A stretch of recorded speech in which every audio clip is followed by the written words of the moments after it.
2, and 1. Good morning. Welcome to our Saturday workshop. We have been long on this series. I apologize. I was running a bit late this morning. I have an honored guest joining me today, Jose Cruz. Jose will be sharing with us some of his challenges with sleep and stress and the measurements that we've been doing around sleep apnea with him.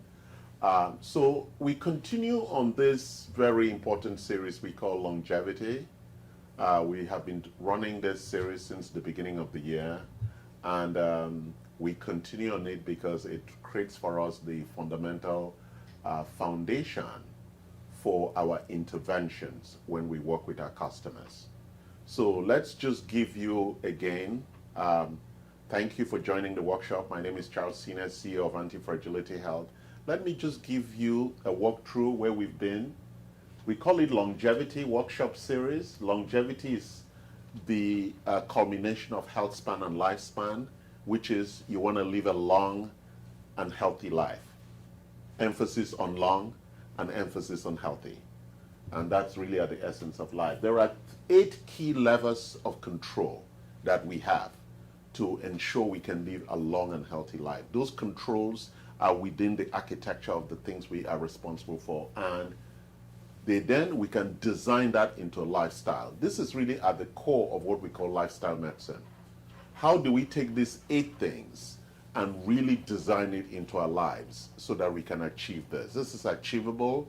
Research supports it, and we're going to walk through it. The first one, the big one, nutritional biochemistry, food. Everybody struggles with that, especially in the modern day.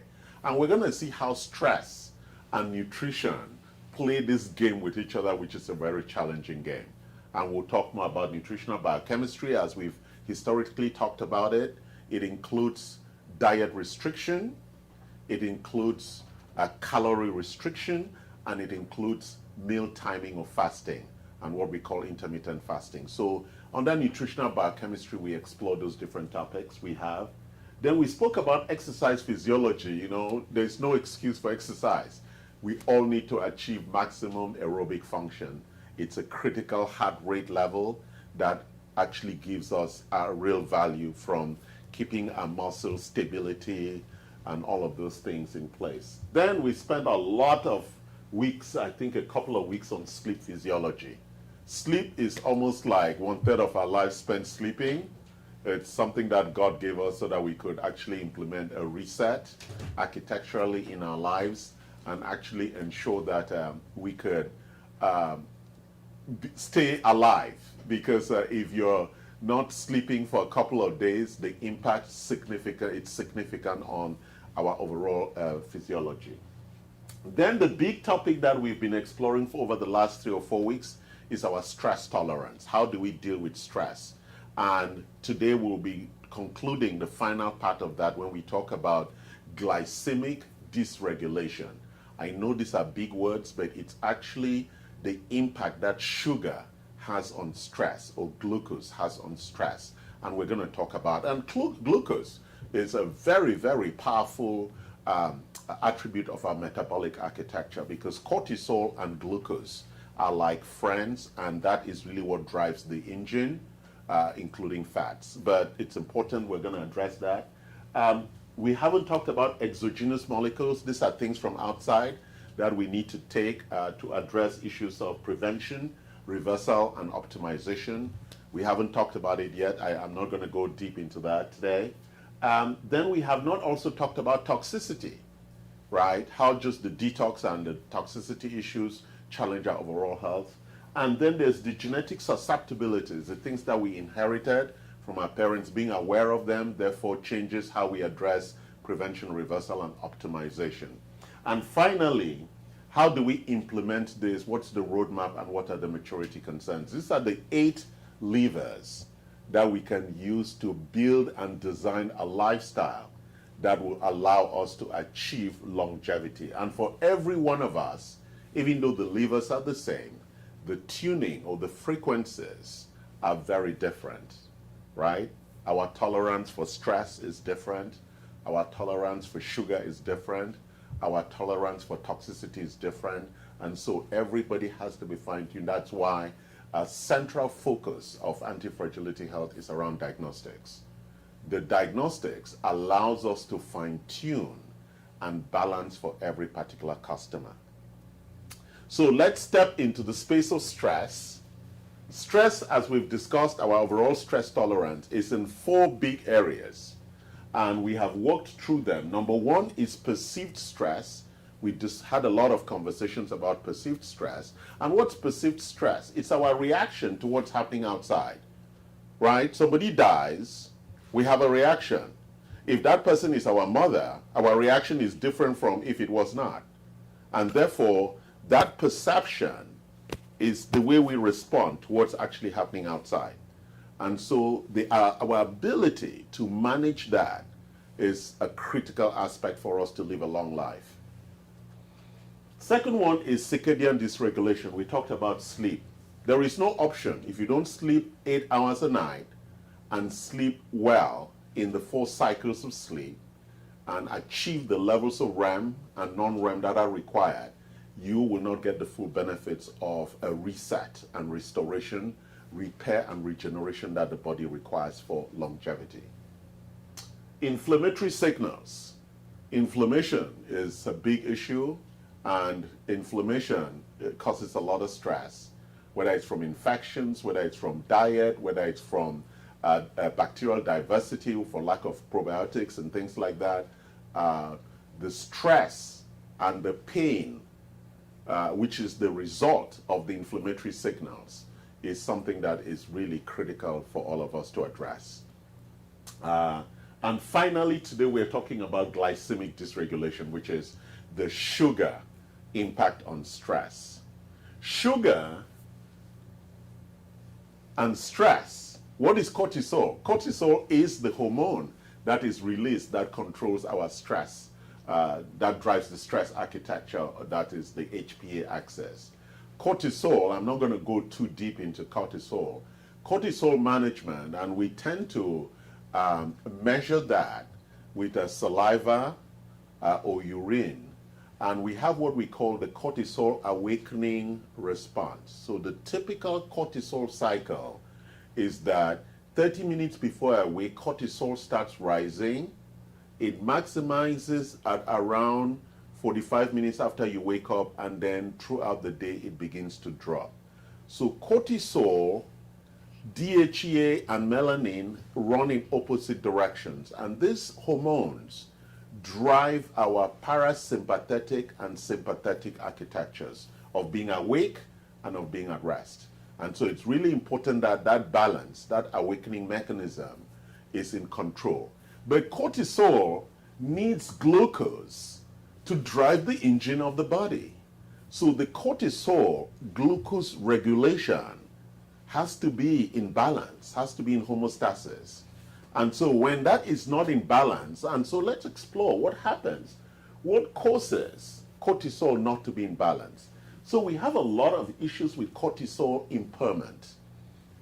And cortisol impairment can be triggered by any of these other stress actions. Because if you're not sleeping well, you're going to have cortisol imbalance issues, or what we call cortisol impairment, whether it's hyper or hypocortisol issues.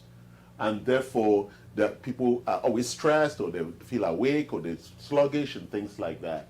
That also could be triggered by your sugar response, by people overfeeding or underfeeding and all of that. So this cortisol glucose balance is a very critical issue. It's a cause and effect. We call it the catch-22 issue.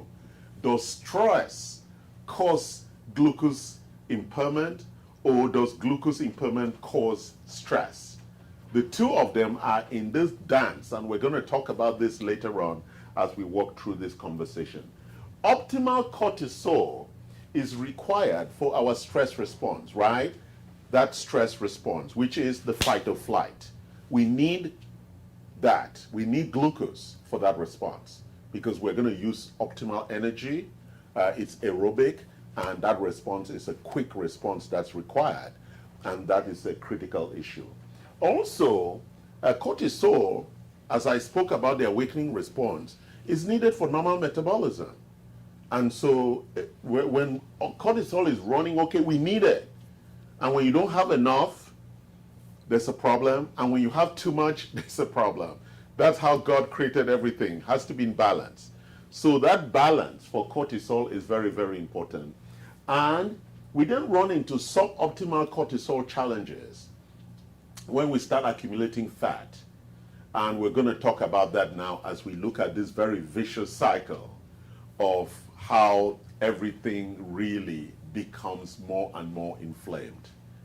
So let me take you to the final cycle here, where we're calling breaking the cycle. And we'll just look at what's in that cycle. So it starts with stress. Then it goes with, so normally everyone is stressed. We call it eustress, which is the normal stress of life. But when that goes too high, it triggers a cortisol imbalance. And when cortisol imbalance goes too high, it triggers an insulin imbalance. What's the insulin? We have to have insulin sensitivity. So, and when we have insulin imbalance, it means that there's more sugar in the bloodstream and there's not enough insulin to take it out into the muscle. And that begins to cause our insulin issues, which begins to lead to our metabolic issues. And that insulin imbalance, as sugar is accumulating in the bloodstream, then the liver begins to think of ways to deposit it, leads to adiposity, which is what is obesity. And then that leads to inflammation, which is back to stress. And we create this vicious circle that leads to what we call the metabolic syndrome. The challenge is, where does it start? It could start with cortisol. It could start with inflammation. It could start with insulin. It could start with obesity. So it's a very, very tight architecture. And so it's very difficult to diagnose where to intervene. And that's why we intervene everywhere.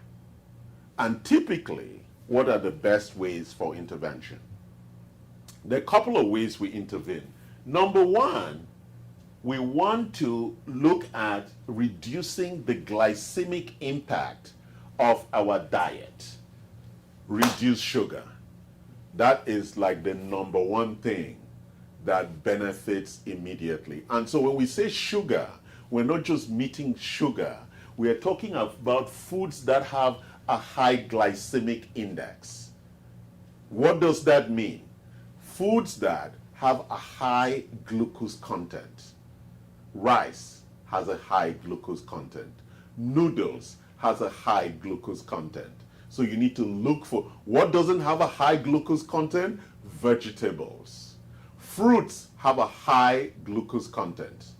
So you can only eat a little fruit as you grow older. When you're a kid, you could eat 10 mangoes. As a grown-up, too much sugar.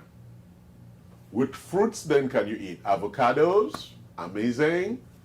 Blackberries or blueberries, you have to look for fruits with low glycemic impact. Very critical. That's why we eat a lot of vegetables, we eat a lot of fiber, and that is what intervenes into this cycle, because low glycemic foods with low glycemic impact reduce inflammation, impact insulin sensitivity, allows us to lose weight, reduces cortisol, reduces stress. Critical implementation requirements there. We also make recommendations to take metformin for everybody, or berberine for those people who may not be able to tolerate metformin. I take metformin 500 milligrams daily for my glycemic regulation, to manage the amount of sugar in the bloodstream so it can excrete it, and so it doesn't accumulate and turn into fat and cause distress. Exercise. It's the only way we take sugar from the bloodstream into the muscle and use it. That's why exercise is critical for all of us in reducing this overall. And then your omegas and all the other supplements that we tend to recommend. So overall, the management of sugar and glycemic impact is a critical aspect for us to reduce this. So As we come to the end of our stress workshop conversations in the stress tolerance series, just a brief summary again as we walk through. When we spoke about perceived stress, we talked about ways of how we change our mindset in how we react to things that are coming. The mindset change and relaxation techniques are critical for reducing perceived stress. Just all of us need that, moments for us to calm our spirit down, and there are lots of breathing techniques like the Wim Hof method that allows you to breathe and actually change your biochemistry. Really important that you learn, or that's why people take yoga and learn good breathing techniques where you take a deep breath, you hold and you let out. You take a deep breath, you hold and you let out. And after 5 or 10 breaths, the stress goes away. So we have techniques that we know works, because the more oxygen we pump into the blood, the more the body relaxes. And it's really important that we practice those techniques when we can sense stress coming on. Circadian dysregulation. Everybody's talking about melatonin. We need natural things to help us sleep well. And for people like me who have TMJ, we now have mouth guards that allows us to breathe properly and optimize our oxygen intake as we sleep, so that we can achieve good quality sleep that allows us then to have a proper reset, repair, and regeneration for all the things that happen during sleep. Inflammatory signals, we just spoke about diet, how to reduce your inflammation, but the critical inflammation triggers actually come from the gut architecture, where toxicity, infections, and all of those things have to be dealt. So balancing the diversity of the GI tract by taking probiotics and things is a significant help in calming the inflammatory fires. As we also know that those inflammatory fires go into the brain and causes neuroinflammation, which leads to Alzheimer's, Parkinson's, and the other thing. So calming the inflammatory fires is a critical lifestyle thing that we require. And then we just finished talking about the glycemic regulation. So I want to thank you for having joined this workshop series on stress.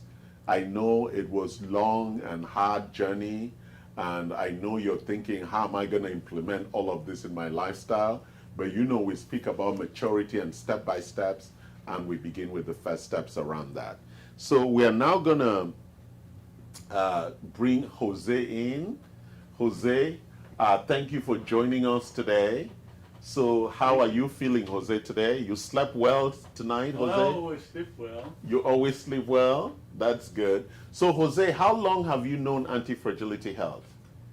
Well, it's not very long, but I thought even if it's brief, it is effective. Thank you. Well, what do you mean by effective? Well, effective, the first 2 days I had the experience of taking those supplements. Yes. My issue on my knee just improved. Wow. And so you were taking the supplements, and all of a sudden the pain and your movement. First what went away was the inflammation, which is causing me to like frozen knee or something like that. Yes, exactly. Cannot get up because it's tight. Yes. Now it's more flexible. Loose. Yes. And are you playing golf again now? I'm playing golf again. I just played 18 holes. Wow, wonderful. Riding a cart, but I can land on my knee now. Exactly. That's wonderful. That's wonderful. So we've been talking about sleep, and we gave you the equipment. So do you snore when you sleep? Well, I told my wife no, but she said yes, you are. That's what we all think. You know, it's a very interesting question. I'm asleep. How do I know what's going on, right? It's only our partners who can actually give us feedback on that issue. So you didn't know you snore at all? Yeah, but I told my wife, yeah, I intentionally snore so I can sleep. Yes, right? Yeah. Exactly. Sometimes we snore so we can actually sleep, so they can stop talking or something, right? So you just leave me alone. I'm going to snore and go to sleep. So we gave you the equipment that measures sleep apnea. How was the experience of using that? I know it wasn't fully successful. We're going to repeat it, but how was the experience of using that? Well, the experience is, I'm anxious.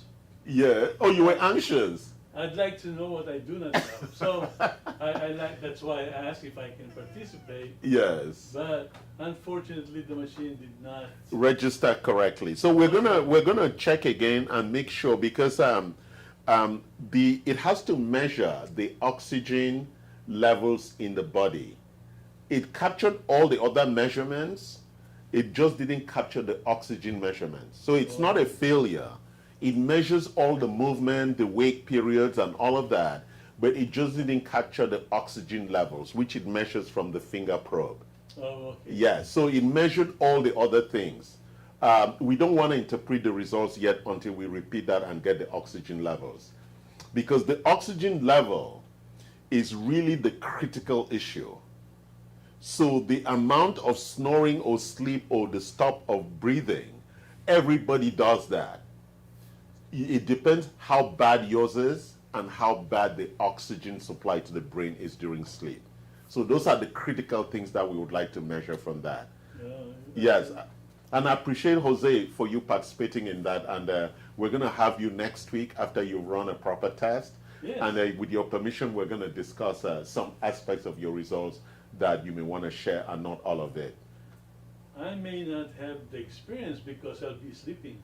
I know, but we'll give you the feedback on the results in terms of your sleep quality. Okay, and yes, and it measures the 3 types of sleep apnea, which are very critical. And just to conclude around the sleep apnea issue, it is a critical trigger for Alzheimer's. And so for most of us who have sleep apnea, I do.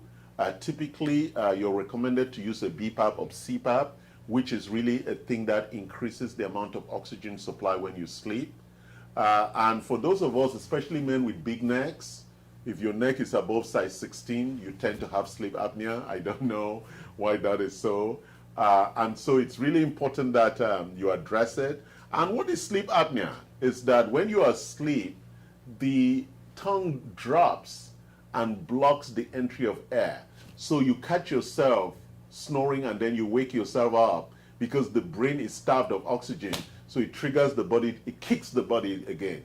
So you find people sleeping and then they do that and then they wake and then they start sleeping and then they wake. And so that's the brain kicking the body and say, hey, I'm out of oxygen, come on, come on. And so we count those events. And when the events are too high, we know it's very severe. Okay, so that's really what we are measuring around that. Jose, thank you for providing that feedback with us today. And thank you all for joining us in the workshop today. And have a wonderful weekend. Be blessed. We love you. Like us, send your comments, and join us again.